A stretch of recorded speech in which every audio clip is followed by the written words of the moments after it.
राज्यातील शिक्षक आणि पदवीधर मतदारसंघासाठी आज मतदान। 1 जुलैला मतमोजणी तर 5 जुलैला लागणार निकाल।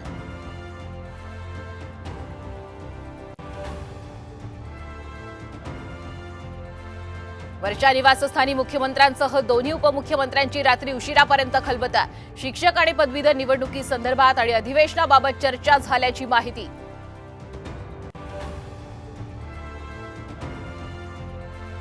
55 जागा देणार असाल तर मान्य होणार, वेगळं लढण्याचा विचार करू, अमोल मिटकरींचे स्वबळाचे संकेत।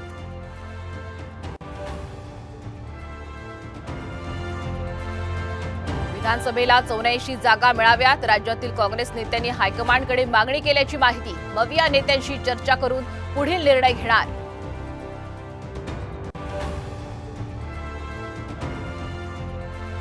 लोकसभा अध्यक्षपदासाठी आज निवडणूक। एनडीएचे ओम बिर्ला आणि इंडियाचे के सुरेश यांच्यात लढत।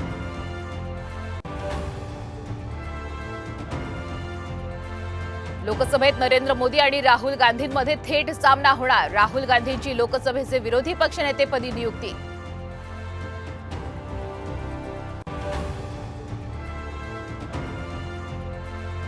पीक कर्जासाठी शेतकऱ्यांकडे सिबिल मागितल्यास एफआयआर दाखल होणार। उपमुख्यमंत्री देवेंद्र फडणवीस यांची बँकांना तंबी।